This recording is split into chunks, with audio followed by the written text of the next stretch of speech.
उसके भावना का संसार, उसके इमोशन का संसार न मरे। क्या आप ऐसा, ये बहुत खतरनाक संकेत है। साथियों नमस्कार, मैं पीसी तिवारी आज एक नए वीडियो के साथ, एक नए विचार के साथ आपके सामने उपस्थित। आजकल एक ट्रेंड बना हुआ है, जैसे ही बच्चे 10वीं पास करते हैं और 11वीं में प्रवेश करते हैं, माता पिता को एक शौक लगता है कि जल्दी से जल्दी बच्चों का शॉर्टकट में करियर बन जाए। और ये करियर बनाने के लिए बहुत ही एक खतरनाक रास्ता अख्तियार करते हैं, सेलेक्ट करते हैं। वो है नन स्कूलिंग की व्यवस्था। नन स्कूलिंग में कोचिंग में बच्चों को डाल देते हैं, वहां पर केवल सब्जेक्ट की पढ़ाई होती है।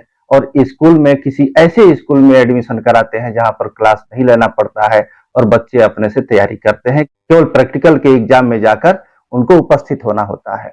ये व्यवस्था इतनी खतरनाक है, मेरे सामने कम से कम अभी तक 10 ऐसे केस आ गए हैं, मन चित्कार कर उठता है। इसलिए आज ऐसे विषय को मैंने उठाया। बहुत जल्दी की 3 घटनाएं हैं जो बच्चे डिप्रेशन का शिकार हो रहे हैं। कम से कम समय में बच्चों का अधिक से अधिक फायदा हो, उनका आईक्यू लेवल बढ़े, कुछ सूचनाएं खोपड़ी में भर जाए, और इसके लिए माता पिता ये खतरनाक कदम उठाना शुरू करते हैं। साथियों, कितना तक ये रास्ता सही है, कमेंट बॉक्स में जरूर लिखकर बताइए, ताकि समाज को एक दिशा मिल सके। सबसे पहले तो स्कूल की व्यवस्था होती है पर्सनालिटी के सभी अंगों का विकास करने के लिए, और इसमें स्कूलिंग की व्यवस्था सबसे अहम भूमिका निभाती है। कोचिंग में जैसे ही बच्चा प्रवेश करता है, उसका रूटीन, उसका डिसिप्लिन सब कुछ स्वाहा हो जाता है, उसके इमोशन का संसार मर जाता है, उसका जो स्पिरिट है वो अगर जिंदा नहीं रह पाएगा, उसके भीतर जो पैशन है वो मरने लगेगा, तो अंत में बच्चा जो है डिप्रेशन का शिकार होना ही है उसे। अब साथियों, फैसला आपके हाथ में है। ये खतरनाक जो कदम है, इसे कम से कम किया जाए। अगर आप नन स्कूलिंग में बच्चों को डालते हैं, तो ऐसी व्यवस्था क्या आप दे सकते हैं बच्चे को मनोवैज्ञानिक रूप से जो सही है उसके लिए?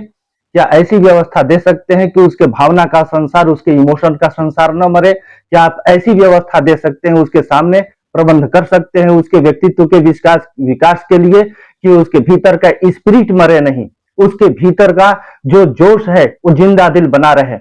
अगर ऐसा संभव है तब तो किसी कोचिंग व्यवस्था में दीजिए, और नहीं तो बच्चों के साथ ऐसा अत्याचार करने से बचें। क्योंकि आजकल छोटे छोटे शहरों में, पहले तो महानगरों में होता था कि मनोवैज्ञानिक, मनोचिकित्सक दिखाई देते थे, साइकियाट्रिस्ट दिखाई देते थे, लेकिन आज ये छोटे छोटे नगरों में मनोवैज्ञानिकों का हाजिर होना ये बहुत खतरनाक संकेत है। पहले अमेरिका, इंग्लैंड, फ्रांस, रूस जैसे देशों में सुनाई देता था, मनोवैज्ञानिकों का ऐसा कहना है, ऐसी सूचनाएं आती थी। अब ये खतरनाक खतरनाक इसलिए है क्योंकि हम कहीं गुमराह हो रहे हैं।